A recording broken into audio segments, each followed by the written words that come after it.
Guinéennes, Guinéens, mes chers compatriotes,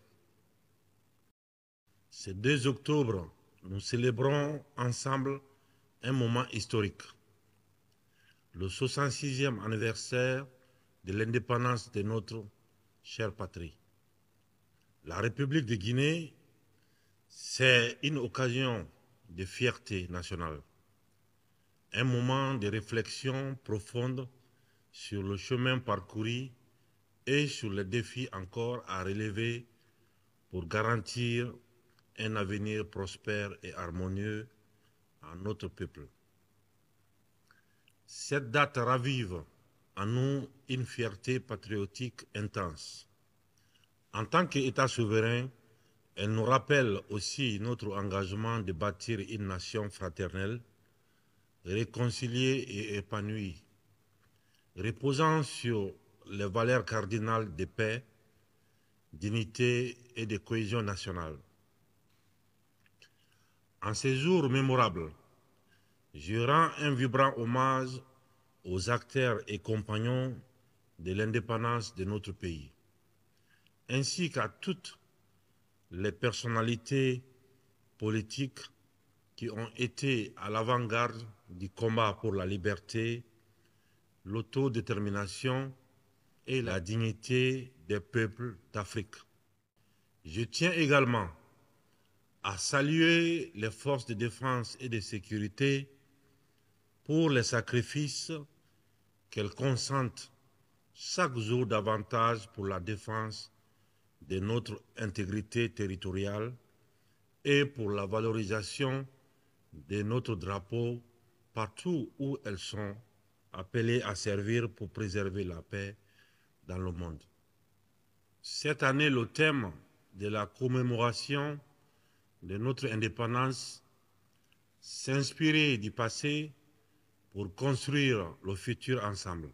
La Guinéenne rend hommage à la femme guinéenne. Elle est à l'honneur car depuis 1958, les femmes guinéennes sont en première ligne dans la conquête de notre souveraineté et dans la construction de notre État. Sans leur courage et leur détermination, la Guinée ne serait pas ce qu'elle est aujourd'hui. Pour notre pays, elles resteront toujours le phare et la référence. Leurs luttes passées inspireront les actions d'aujourd'hui et celles de demain. Ce 2 octobre 2024 est autant une célébration de notre indépendance que de la reconnaissance de leur rôle crucial dans l'édification de notre État. Leur détermination et leur engagement inébranlable continuent de marquer notre histoire et de tracer la voie pour les générations futures. S'inspirer du passé pour construire le futur ensemble, c'est promouvoir leur accès aux ressources économiques, à l'éducation et aux formations professionnelles, afin de renforcer leur autonomie et leur contribution au développement économique du pays. C'est dans ce cadre que nous avons créé en 2023 par décret l'Agence nationale pour l'autonomisation des femmes. Nous avons également mis en place un fonds d'appui à l'autonomisation et l'entrepreneuriat des femmes, destiné à financer des projets dirigés par des femmes et à leur fournir des microcrédits pour les aider à lancer ou développer leur activité économique. Des programmes de formation, d'accompagnement ont été lancés pour soutenir les femmes entrepreneurs. Ces programmes assortis de financement pour les projets les plus promoteurs les offres des compétences en gestion d'entreprise, en leadership et en développement de projets. Le gouvernement a également soutenu des projets de développement communautaire dirigés par des femmes, notamment la construction de marchés, des centres de formation et d'autres infrastructures qui bénéficient directement aux femmes et aux familles. En outre, le gouvernement a collaboré avec des organisations non gouvernementales et des agences internationales pour financer des programmes visant à améliorer la condition des femmes, notamment dans le domaine de la santé, de l'éducation et de l'autonomisation économique. Ces différentes initiatives qui seront poursuivies et renforcées témoignent de notre engagement à améliorer les conditions de vie des femmes et à promouvoir leur participation active au développement économique et social du pays. Le gouvernement mettra un accent particulier sur l'éducation, la santé reproductive, l'éradication des violences basées sur le genre et l'autonomisation économique des femmes. Guinéennes, Guinéens, chers compatriotes, nous célébrons cet événement dans la joie. Nous devons nous inspirer du passé pour construire le futur ensemble avec optimisme. Car malgré les épreuves de ces dernières années, marquées par des événements comme l'incendie du dépôt pétrolier de Kaloum et les inondations qui ont frappé la Guinée, ainsi que plusieurs autres pays de la sous-région, notre peuple a fait preuve d'une résilience exemplaire. Je voudrais réitérer mes condoléances à tous nos compatriotes qui ont perdu des proches lors de cet événement douloureux.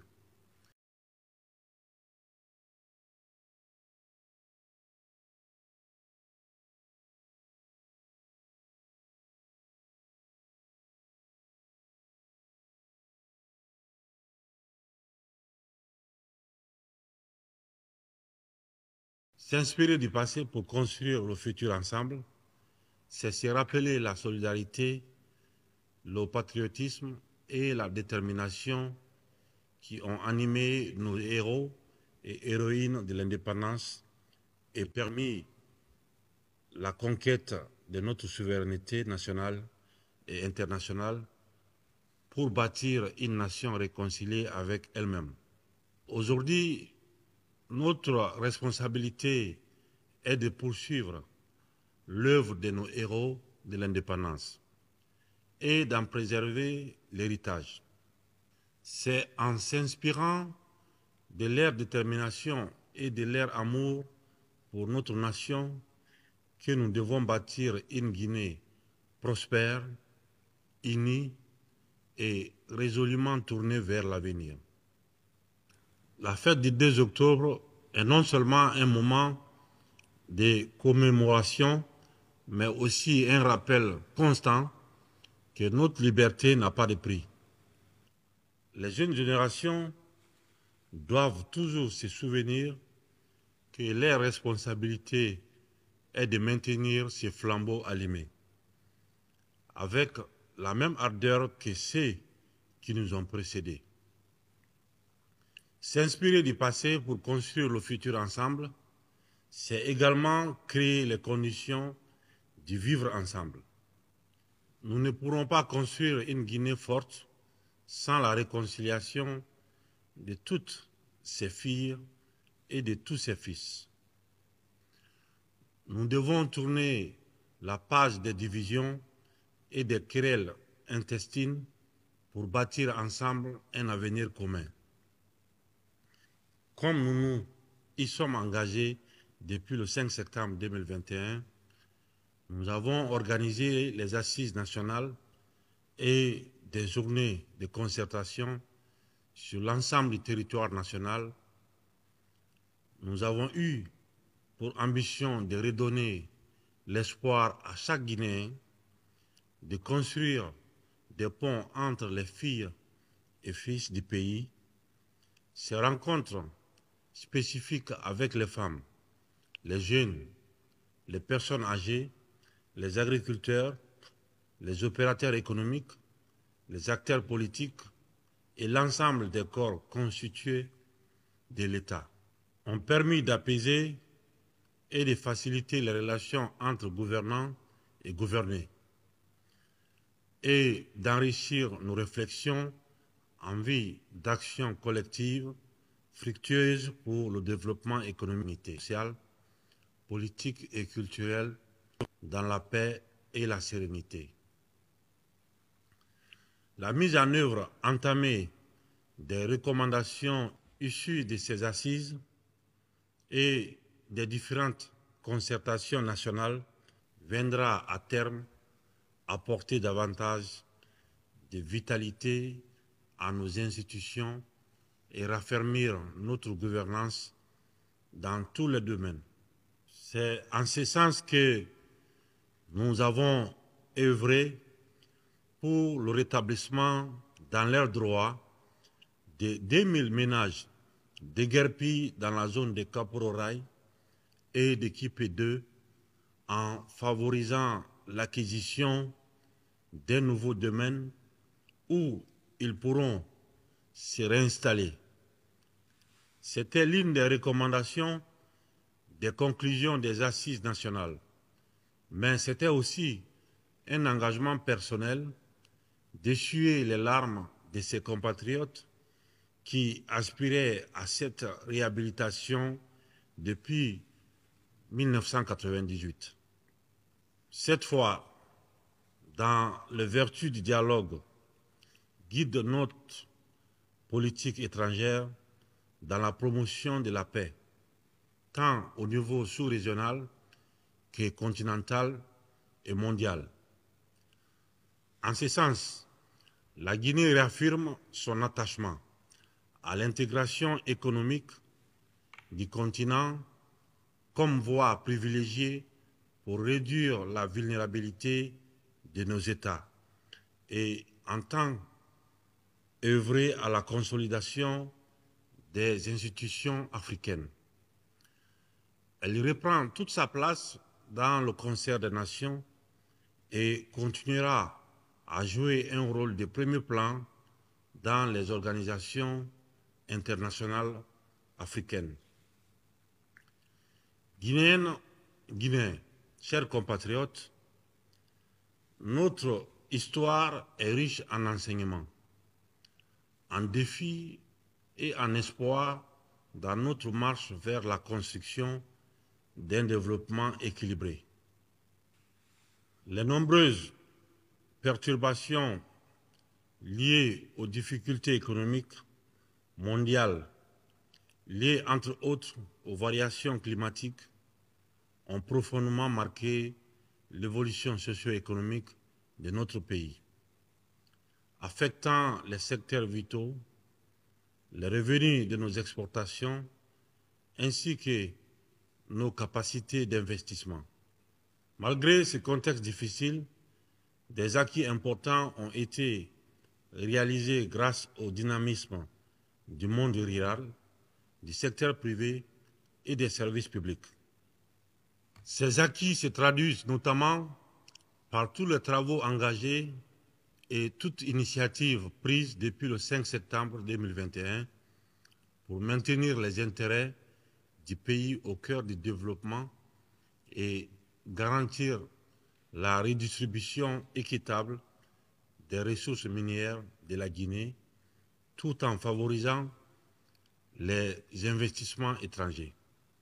Les ressources minières de la Guinée doivent profiter à toutes les filles et à tous les fils du pays, car la Guinée appartient à tous ses enfants.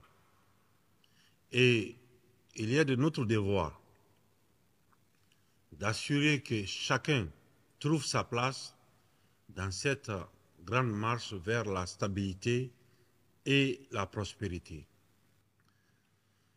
L'émergence du secteur minier, illustrée par le projet Simandou, constitue à cet effet un espoir réel pour une transformation positive de la structure économique de notre pays. Le développement des infrastructures pour ce projet a été une priorité stratégique. C'est le lieu de rendre hommage aux jeunes, aux femmes et aux anciens dont la détermination, le pragmatisme et la sagesse ont fortement contribué à cette performance.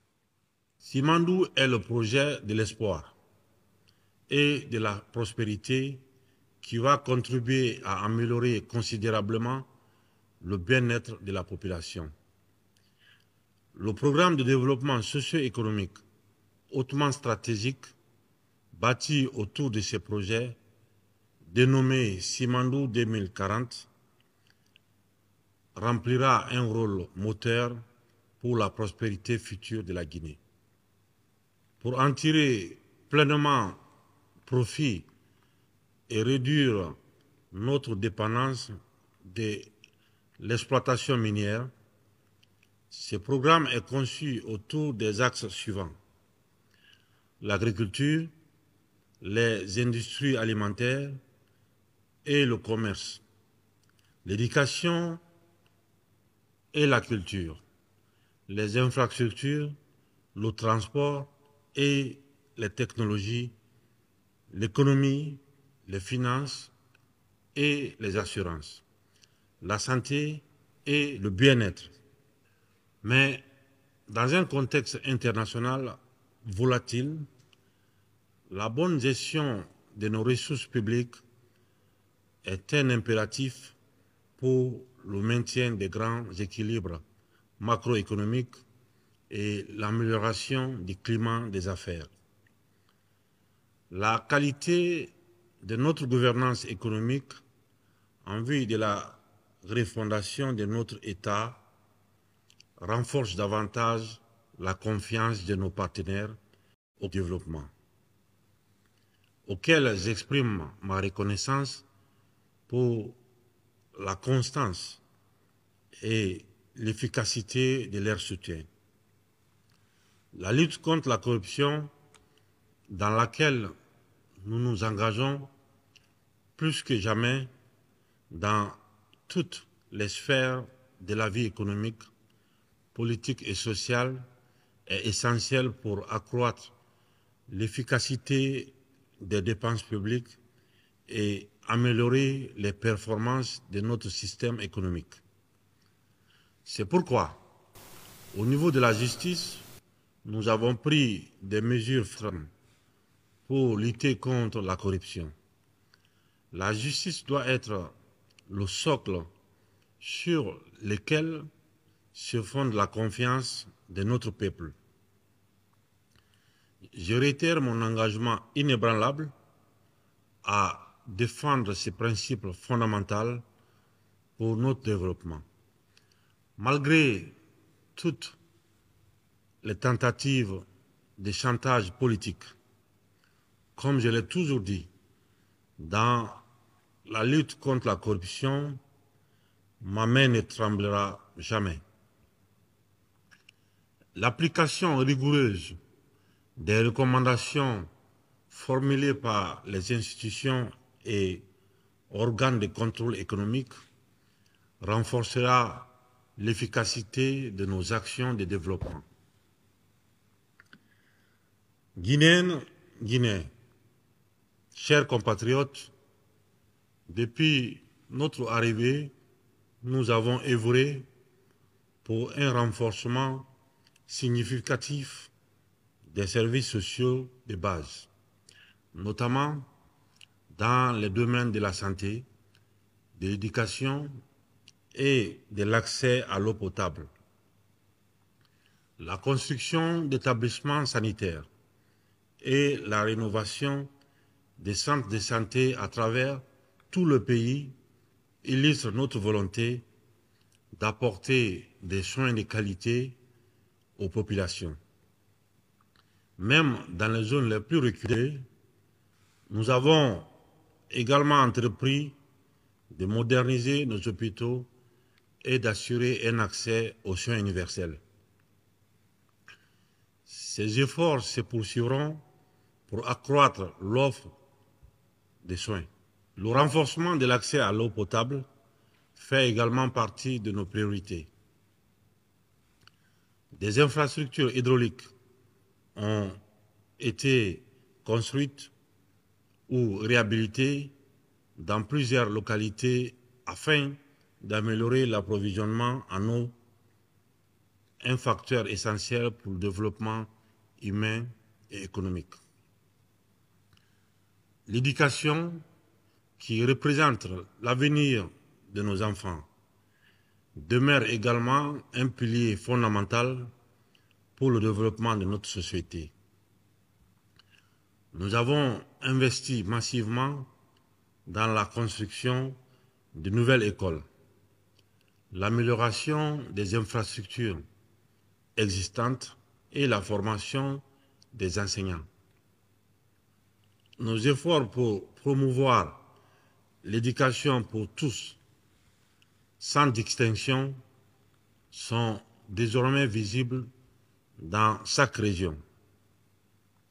La promotion de la formation et de l'emploi des jeunes sont des priorités absolues pour mon gouvernement, qui vient d'achever les recrutements dans la fonction publique. Le gouvernement a aussi fait de la réhabilitation et de la construction des routes une priorité pour désenclaver les zones rurales et faciliter les échanges commerciaux à travers le pays. Plusieurs projets de réhabilitation des axes routiers ont été lancés, notamment la réfection des grands axes routiers reliant Conakry aux principales villes de l'intérieur du pays. La construction de nouvelles routes et ponts pour améliorer l'accès aux zones minières et agricoles, contribuant ainsi à la croissance économique locale et le lancement des programmes pour la maintenance et l'entretien des infrastructures existantes, limitant ainsi la dégradation rapide des routes.